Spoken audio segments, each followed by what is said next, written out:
주무실 때라고 그랬어요? 지금 이때는 말씀을 들을 때입니다. 하나님의 긍휼을 구할 때입니다. 오늘도 이 예배에 나오신 여러분을 환영하고 사랑하고 축복합니다. 옆 사람과도 인사하십시다. 오늘도 만나서 반갑습니다. 잘 오셨습니다. 은혜 많이 받으세요. 비대면 영상으로 예배하시는 분들 계시면 그 가운데도 주의 은혜가 함께 하시길 바랍니다. 주일 낮 예배는 창세기서를 계속 설교하고 있습니다. 오늘 말씀의 주제는 화면에 있는 대로요. 같이 해볼까요? 시작. 신앙을 가진 부모의 역할. 신앙을 가진 부모의 역할. 이번 주 화요일 17일은 우리나라 민족의 명절인 추석이 있습니다. 오늘 말씀은 창세기서를 계속 하고 있습니다. 제가 이 부분을 따로 딴 게 아니고 진행해 가면서 오늘 해당되는 부분이에요. 그런데 추석을 앞두고 이 말씀이 너무나 적절한 말씀이 아닌가 저는 설교를 준비하면서 그런 생각을 했어요. 이제 명절이 되면 부모님들과 흩어진 자녀들이 함께 만나는 그런 자리가 될 것입니다. 물론 그렇지 않은 가족도 있겠지만은 흩어진 자녀들이 부모와 함께 만나는 자리인데 우리 신앙을 가진 부모님들이 오늘 말씀을 잘 새겨야 할 부분입니다. 그래서 오늘 말씀을 잘 듣고 부모님들은 각 가정에서 자녀들에게 잘 적용하시기를 바랍니다.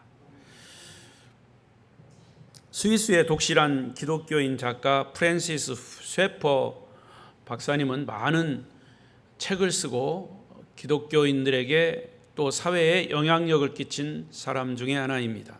프랜시스 쇠퍼. 그런데 그 부인도 역시 작가입니다. 에디 쉐퍼라고 하는 그 부인 여사가 쓴 가정이란 무엇인가 라고 하는 책이 있는데 그 책 속에 아주 유명한 이야기를 했습니다. 가정이란 무엇인가? 가정은 추억을 만드는 박물관이다 그랬습니다. 시작. 가정은 왜 빼나요? 가정은 추억을 만드는 박물관이다. 시작. 2024년도 추석 명절을 맞이해서 여러분 가정의 가족들이 모일 때 이번 추석에도 아름다운 추억을 많이 만드시기를 바랍니다. 자, 오늘 본문은 우리가 너무나 잘 아는 말씀이죠. 아브라함이 자기 100세 얻은 아들 독자 이삭을 하나님께서 제물로 드려라 라고 하는 그런 사건입니다. 우리는 이 사건에 나타난 아버지 아브라함의 모습 속에서 신앙을 가진 부모님들의 진정한 역할이 무엇인가 찾아보고자 합니다. 신앙을 가진 부모의 역할. 좀 더 나아가서 우리에게 부모님을 주신 하나님이심을 부모님을 주신 분이 하나님이신 것을 우리가 인정한다면 결국 부모님들에게서 하나님의 모습을 동시에 찾을 수 있어야 합니다. 자, 이거 굉장히 중요한 얘기예요. 부모님을 주신 하나님. 그래서 부모님에게서 하나님의 모습을 찾을 수 있어야 합니다.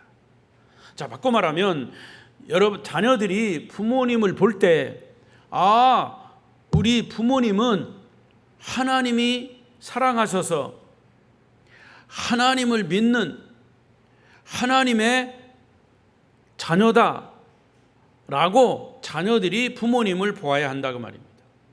굉장히 중요한 그러한 부분이고 역할입니다. 자, 그러면 신앙을 가진 부모님들의 역할은 과연 무엇일까요? 첫 번째는 자녀를 진심으로 사랑하는 역할입니다. 첫째, 시작. 부모들이 자녀를 사랑하는 역할입니다. 아브라함은 외아들 이삭을 진심으로 사랑했습니다. 낳을 수 없는, 생리적으로 낳을 수 없는 상황에서 100세에 하나님이 그 아들 이삭을 주셨습니다. 그렇기 때문에 그 아들 이삭은 금이야 옥이야 얼마나 그 아들이 이쁘고 귀여운지 몰라요. 아들 이삭을 진심으로 사랑하는, 그건 우리가 그냥 생각만 해도 아브라함은 이삭을 얼마나 사랑하는지 알 수가 있는 부분 아니에요?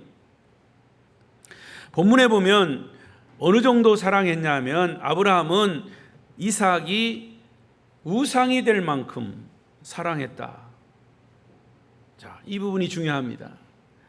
아들이 너무나 사랑스러워요. 아들만 보여요. 아들이 최고입니다. 아들이 소망입니다. 근데 여기서 아들은, 딸만 가진 집들은 서운하겠지만 절대 서운하게 생각하지 마십시오. 제가 여기서 아들 하면은 딸도 포함되는 거니까.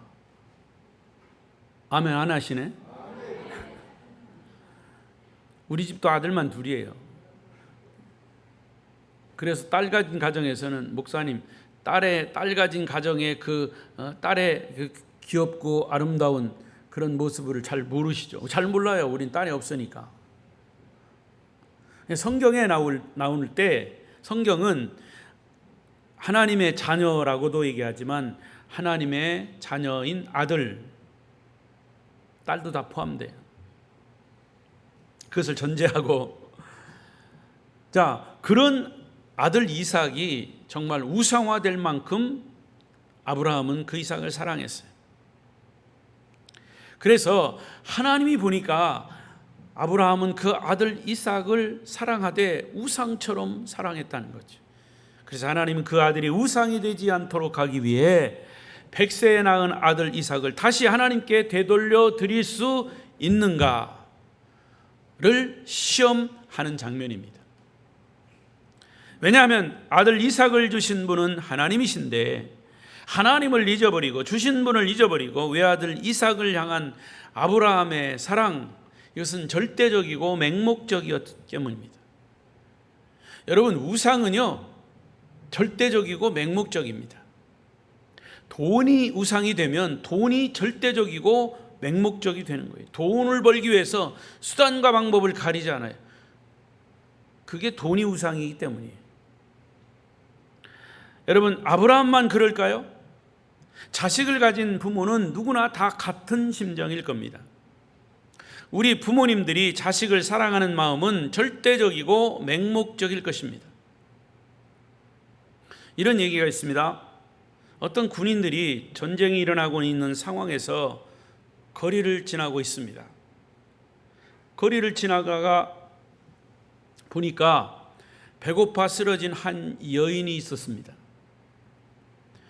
그때 지나가던 군인이 자기 배낭에서 빵을 한 개를 꺼내서 그 여인의 손에 쥐어 주었습니다.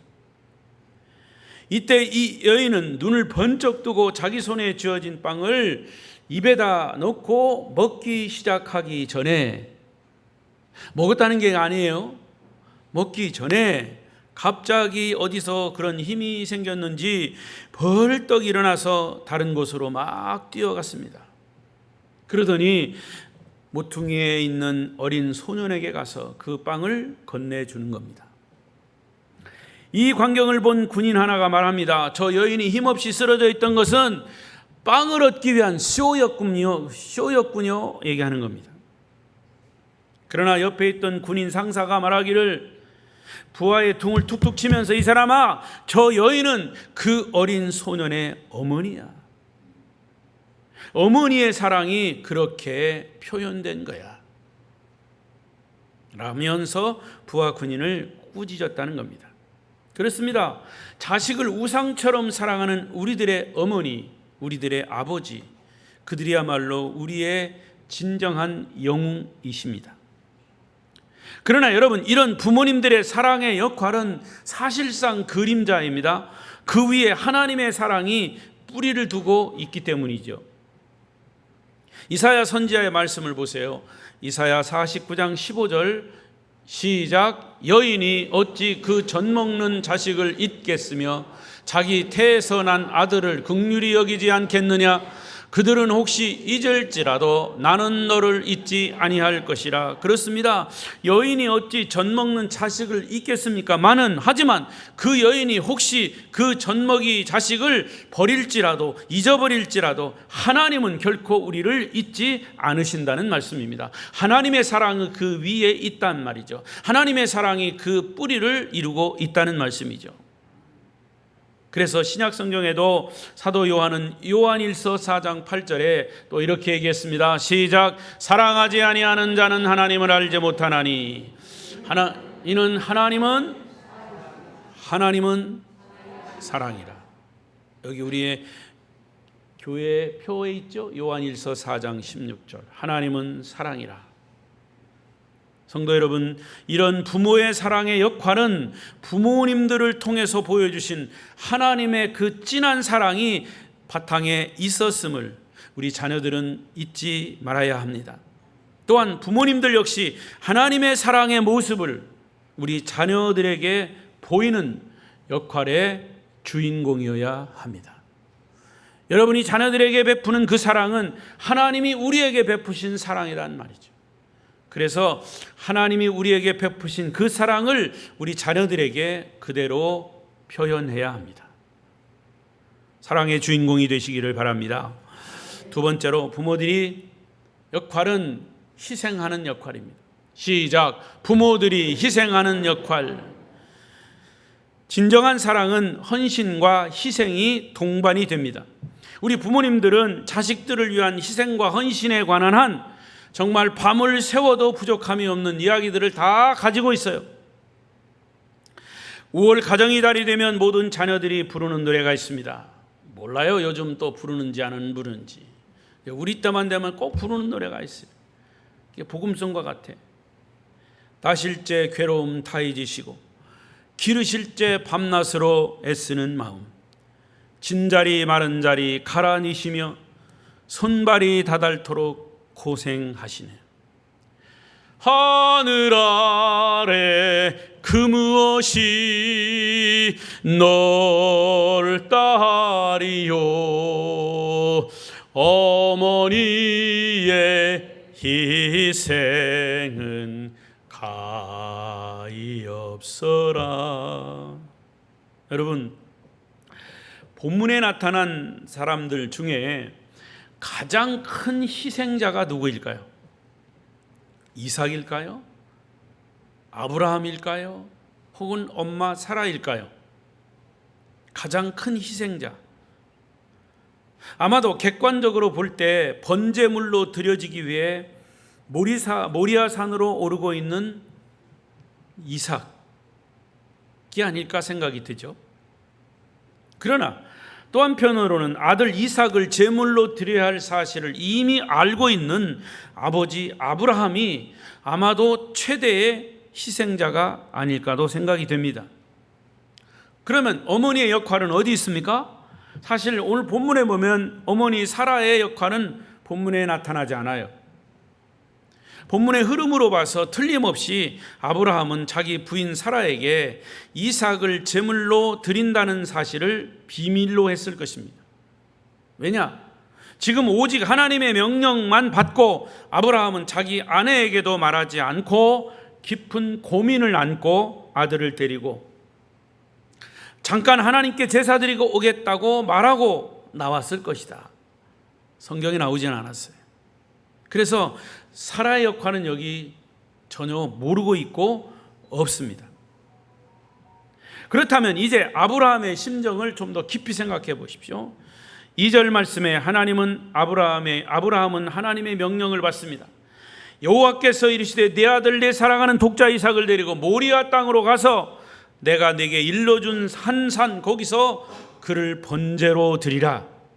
여러분, 번제가 뭔지 아십니까? 번제라고 하는 것은 이 레위기에 보면 5가지의 제도가 나오는데 특히 번제는요, 양 제물을 갖다가 놓고 불에 태웁니다. 일단은. 그래서 이 껍데기, 이 양의 그 털이 다 불로 이제 태워지면 일단은 배를 갈라요. 양의 배를 가르고 속에 있는 내장을 다 꺼내서 한편으로 놓습니다. 죽이는 걸 안 했요? 안 했네요. 일단 죽여야 돼요. 살아있는 것을 죽여야 돼요. 그러니까 죽여서 피가 나면 양의 털을 다 그렇게 태워서 없애고 배를 갈라요. 내장을 다 꺼냅니다. 버리는 게 아니에요. 내장도 한편으로 놓고 그 속에 내장을 다 긁어내고 또 놓고, 그리고 이 모든 것을 진짜 불에 태웁니다. 다 태워요. 하나도 남김없이 태우는 거예요. 그래서 드려지는 것이 번제입니다. 아들 이삭을 그렇게 번제로 드려라는 거지. 생각만 해도 끔찍한 일입니다. 자, 이런 명령을 받은 아브라함이 아들 이삭과 함께 떠날 준비를 합니다. 어떤 준비를 합니까? 3절을 보십시오. 읽겠습니다. 시작. 아브라함이 아침에 일찍이 일어나 나귀의 안장을 지우고 두 종과 그의 아들 이삭을 데리고 번제에 쓸 나무를 쪼개어 가지고 떠나 하나님이 자기에게 일러주신 곳으로 갔다. 여기 보니까 나무를 쪼갰다 그랬어요. 나무를 쪼개어 가지고 그 나무에 불을 붙여 번제로 삼으려고 나무를 쪼갰어요. 나무를 쪼개는 아버지 아브라함의 심정이 어땠을까? 그래서 위대한 설교가 스펄전 목사님은 이 부분을 이렇게 해석하고 있습니다. 아브라함이 자기 아들을 태울 번제물에 쓸 나무를 쪼갤 때 그는 나무를 쪼갠 것이 아니라 자신의 심장을 쪼갰다 그랬습니다. 4절에 보면 3일 길을 걸어서 모리아산으로 오르고 있습니다. 이 3일 길은 틀림없이 십자가 고난의 길이었을 것입니다. 그들이 오르고 있는 이 모리아산은 바로 예수님이 십자가를 지고 오르셨던 갈보리 산이 여러분은 연상되지 않습니까? 사랑하는 독자 이삭을 제물로 내주어야 하는 아버지의 마음은 사랑하는 독생자 예수 그리스도를 인류에게 내주어야 하는 하나님 아버지의 심정이었을 것입니다. 예수님은 마침내 십자가에 매달리셨습니다. 성금요일 아침 9시쯤, 여러분 지난 13일 금요일이었죠. 예?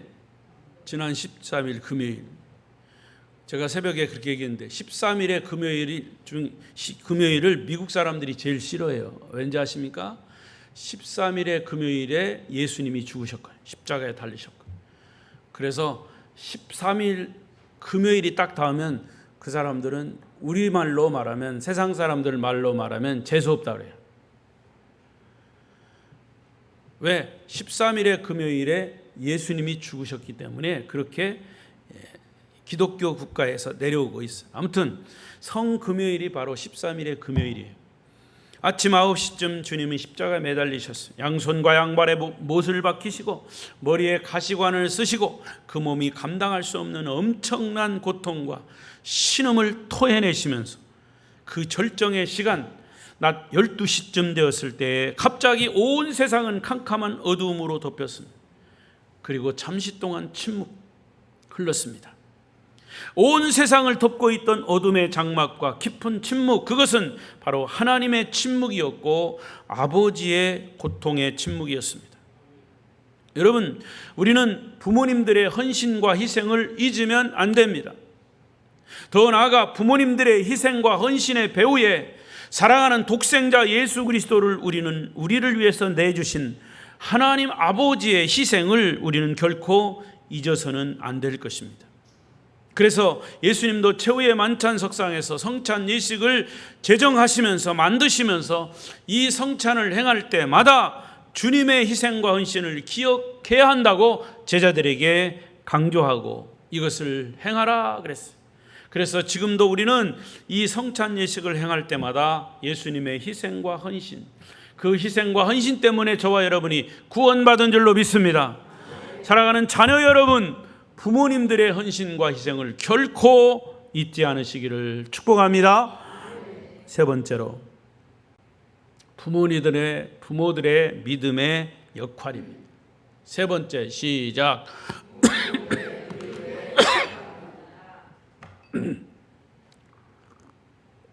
여기 본문의 5절에 보면 아버지 아브라함의 믿음이 나옵니다. 5절 읽어보십시다. 시작. 너희는 나귀와 함께 여기서 기다리라. 내가 아이와 함께 저기 가서 예배하고 우리가 너희에게로 돌아오리라. 지금 아브라함이 아들 이삭을 제사 제물로 바치기 위해서 산을 오르고 있습니다. 다시 말하면 이 아들을 죽이기 위해 가고 있단 말입니다. 그런데 5절에 뭐라고 얘기합니까? 아브라함이 종들에게 이르되 너희는 나귀와 함께 여기 잠깐 있어라. 내가 아이와 함께 가서 하나님께 예배하고 우리가 너희에게로 돌아오리라.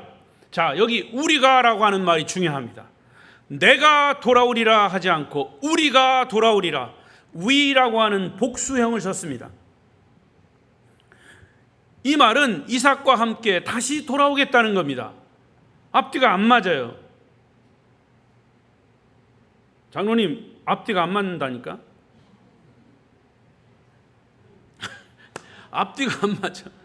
앞뒤가 안 맞아. 왜? 아들을 제물로 드리고 나면 이삭은 죽고 아브라함 혼자 와야 하는데 아들과 같이 돌아온다는 말은 안 맞잖아요. 그런데 왜 이것이 아브라함의 믿음이냐 하면 자식을 죽음의 자리에 내줄지라도 다시 돌아올 것을 포기하지 않는, 아들도 다시 돌아올 것을 포기하지 않는 아브라함 아버지의 믿음으로밖에 볼 수 없습니다. 할렐루야. 그런데 뜻밖의 아들 이삭은 아버지에게 이런 질문을 던집니다. 7절 시작. 이삭이 그 아버지 아브라함에게 말하여 이르되 내 아버지여 하니 그가 이르되 내 아들아 내가 여기 있노라. 이삭이 이르되 불과 나무는 있거니와 번제할 어린 양은 어디 있나이까. 그때까지 아들 이삭은 자기가 제물인 줄 모르고 있어요. 자, 그때 이 질문 속에 아버지 아브라함의 믿음이 다시 나옵니다. 8절 시작. 아브라함이 이르되 내 아들아 번제할 어린 양은 하나님이 자기를 위하여 친히 준비하시리라 하고 두 사람이 함께 나아갔습니다. 잠시 후면 아들이 죽어야 할 아주 절박한 상황에서도 아브라함은 하나님에 대한 믿음 그리고 아들 이삭에 대한 믿음을 확고하게 하고 있습니다. 그런데 한편 생각해 보면 아브라함의 믿음은 굉장히 역설적인 믿음이에요. 왜냐? 하나님의 명령을 따르자면 반드시 이삭은 죽어야 됩니다. 그러나 그 죽음의 순간에도 약속의 아들을 포기할 수 없는 아브라함의 믿음을 생각해 보십시오. 저는 이 장면을 볼 때마다 아브라함의 복잡하고 두렵고 떨리는 마음을 조금은 이해할 수 있을 것 같습니다. 그런데 놀라운 것은 아브라함이 이 부분을 아주 명쾌하게 해결하는 것을 우리는 성경에서 찾아볼 수 있습니다. 히브리서 11장 17, 8절 시작. 아브라함은 시험을 받을 때 믿음으로 이삭을 드렸더니 그는 약속들을 받은 자로 돼 그 외아들을 드렸느니라. 그에게 이미 말씀하시기를 내 자손이라 칭할 자는 이삭으로 말미암으리라 하셨으니 무슨 말입니까? 아브라함은 이삭을 바칠 때 무엇으로 바쳤다? 하나님을 믿음으로 바쳤다. 그 다음에 19절은 더 놀랍습니다. 그가 하나님이 능히 이삭을 죽은 자 가운데서 다시 살리실 줄로 생각한지라 비유컨대 그를 죽은 자 가운데서 도로 받은 것이니라. 그를 죽은 자 가운데로 돼서 도로 받은 것이니라. 하나님의 명령대로라면 이삭은 제물로 바쳐져 죽어야 마땅합니다. 하지만 이삭은 약속의 아들이고 그를 통해서 이루어야 할 하나님의 뜻, 미래의 하나님의 뜻이 있기 때문에 반드시 다시 살아날 것이라는 믿음이 아브라함에게 있었다고 말이에요. 지금 여러분 추석을 생각해서 아멘도 안 합니까? 예배 끝나고 생각하십시오. 추석은 할렐루야. 아브라함에게 이런 믿음이 있었다는 겁니다. 그래서 신학자들은 이 장면에서 아브라함이 아들 이삭에 대한 신앙을 부활신앙이라고 정의하고 있습니다. 따라하십시다. 부활신앙. 부활신앙. 그렇습니다. 이 장면에서 아주 중요한 핵심은 아브라함이 끝까지 아들 이삭을 포기하지 않는 믿음을 가졌다는 사실이에요. 자, 정리해보면 아브라함은 하나님을 믿었습니다. 그리고 자기 아들 이삭을 믿었습니다. 그리고 하나님 안에 하나님의 뜻에 자식의 약속된 미래까지 믿었습니다. 하나님이 이삭을 위해서 예비하신 궁극적인 신앙의 유업과 하나님의 깊으신 뜻을 아브라함은 믿었다는 사실이에요. 자, 그렇다면 이 시점에서 저와 여러분의 믿음을 한번 점검해 보십시오. 아브라함이 하나님을 믿고 아들을 믿고 아들의 하나님의 미래에 준비된 뜻까지 믿었다면 우리도 동일한 믿음을 가져야 마땅합니다. 사랑하는 자녀 여러분, 우리 부모가 믿는 하나님을 우리 자녀들도 믿어야 합니다. 우리 부모들이 믿는 하나님의 뜻을 우리 자녀들도 믿어야 마땅합니다. 또 주님 안에서 우리 자녀들의 복된 미래까지 믿으시기 바랍니다.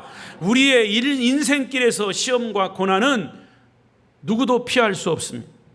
그리고 그 고난과 시험 중에서 가장 힘든 시험이 뭐냐? 자식에 대한 시험입니다. 자식에 대한 고난이에요. 그러나 자식이 고난을 당해서 허우적거릴 때 그것을 바라보는 부모의 마음은 어떤 아픔보다 크나큰 아픔이 됩니다. 그래서 아브라함도 그의 생애에서 많은 시험이 있었지만 오늘 본문의 22장 1절에 보면 그 일 후에 하나님이 아브라함을 시험하시려고 그를 부르셨다. 시험하시려고. 이 시험은 아들 이삭을 바치라는 거예요. 엄청난 시험 아닙니까? 아마 아브라함이 이 처음 명령을 받았을 때 하나님 100세 얻은 아들 제물로 바치라는 이 명령만은 제가 복종할 수 없습니다. 이것만은 제가 감당할 수 없습니다. 이것만은 제발 그냥 취소시켜 주십시오 라고 말하고 싶었을 겁니다.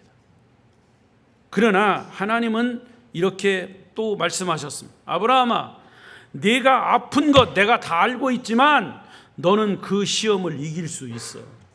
내 믿음은 그 시험을 견딜 수 있어. 너는 이미 준비된 나의 자녀야. 이렇게 말씀하신 거죠. 하나님은 아브라함을 갈대아 우리에서 부르실 때 이미 어떤 시험이라도 견딜 수 있는 믿음의 조상으로 아브라함을 준비시켰던 거죠. 그리고 아브라함은 그 시험을 이겨냈고 감당했습니다. 성도 여러분, 지금 여러분의 가정에 어떤 시험이 있습니까? 자녀 때문에 시험이 있습니까? 혹은 부모 때문에 시험이 있습니까? 그 외에 남에게 말할 수 없는 나만이 가진 고민과 시험이 있습니까? 그런 시험 중에도 살아계신 하나님을 신뢰하시기를 바랍니다. 여러분의 자녀를 신뢰하시기 바랍니다. 특히 하나님 안에서 여러분 자녀를 통해서 주신 약속의 미래와 믿음의 유업이 이어진다는 사실을 신뢰하시기를 축복합니다. 그래서 성경은 오늘 우리에게 말씀하십니다. 고린도전서 10장 13절 큰 소리로 시작. 감당할 시험 밖에는 너희가 당한 것이 없나니 이쁘사 너희가 감당하지 못할 시험 당함을 허락하지 아니하시고 시험 당할 즈음에 또한 피할 길을 내사 너희로 능히 감당하게 하시느니라. 할렐루야. 말씀을 맺겠습니다. 저는 이 시간 성도 여러분들에게 두 가지 결단을 촉구하고 싶습니다. 두 가지 결단. 첫 번째 결단, 우리 그리스도인들 자녀들은 우리 부모님들에 대한 믿음과 순종을 결단하십시오. 자녀들은, 그리스도인 자녀들은 부모를 향한 믿음, 부모를 향한 순종을 다시 한번 결단하십시오. 이미 부모님들이 세상을 떠나시고 안 계신 분들도 있을 겁니다. 그러면 돌아가신 부모님들을 이번 추석에 다시 한번 추억하시면서, 혹은 아직 부모님들이 생존해 계시다면 그 부모님들을 믿어주십시오. 그리고 부모님의 말씀에 순종하십시오. 저는 오늘 본문 말씀을 묵상하면서 아들 이삭이 아버지 아브라함의 명령을 순종하는 과정 속에서 아버지를 이해했다고는 생각하지 않습니다. 아들은 아무리 생각해도 아버지가 이해가 되지 않아요. 아버지가 어쩌자고 불과 칼을 들고 나를 산으로 데려오고 가시나 혹시 나를 죽이려는 것이 아닌가? 얼마든지 이런 의심을 할 수 있습니다. 도저히 아버지를 이해하기 어려웠을 것입니다. 그러나 이삭은 아버지를 믿었습니다. 그리고 순종했습니다. 여러분, 때때로 자녀들은 부모와의 관계 속에서 부모님의 말씀과 행동을 이해하지 못할 때가 있습니다. 더욱이 시대가 많이 변했기 때문에 부모님들은 옛날 생각을 가지고 계십니다. 자녀들은 지금 신세대, 초과학적 세대에 살고 있습니다. 세대 차이 때문에 자녀들은 부모가 이해 안 될 때가 많이 있습니다. 그래서 어떤 자녀들은 부모를 무시해요. 그래도 부모님을 믿으셔야 합니다. 이해하지 못해도 부모와 그 행동 믿으셔야 합니다. 자녀들은 부모를 믿어주십시오. 그리고 부모님께 순종하십시오. 가정마다 사정이 다 다를 수 있습니다. 그건 여러분들이 판단하십시오. 아무튼 성경이 말하고 있는 것은 부모에게 순종하고 부모의 말씀을 이해하고 따르는 것입니다. 그래서 이삭의 생애를 한 단어로 함축시키면 이삭의 생애는 순종이었다. 이 모본을 예수님이 보여주셨습니다. 주님은 철저하게 하나님 아버지의 뜻에 순종하는 본을 보여주셨습니다. 그래서 예수 그리스도를 구약의 말씀으로 한다면 제2의 이삭이다 이렇게 표현합니다. 두 번째 결단, 믿음을 가진 부모님도 우리의 자녀를 믿어주셔야 합니다. 믿음을 가진 부모님이요 우리의 자녀를 믿어주시기를 결단하시기 바랍니다. 때로는 그들의 말과 행동이 부모의 마음에 거슬리거나 어긋날 때도 있어요. 그럼에도 불구하고 자녀를 믿어주셔야 합니다.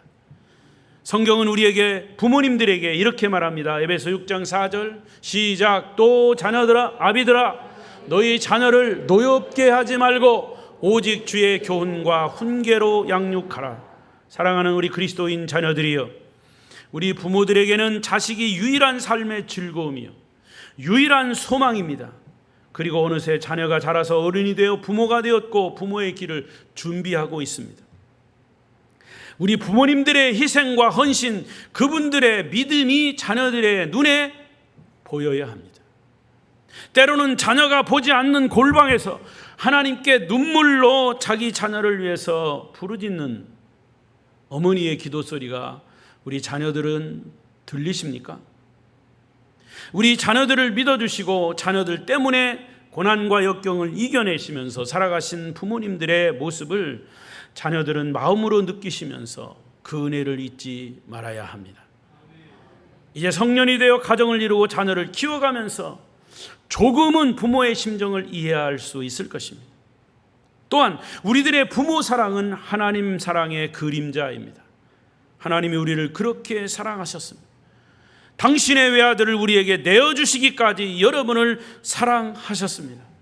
그리고 주님이 십자가에서 흘리신 피로 말미암아 저와 여러분이 구원을 받게 된 것이죠.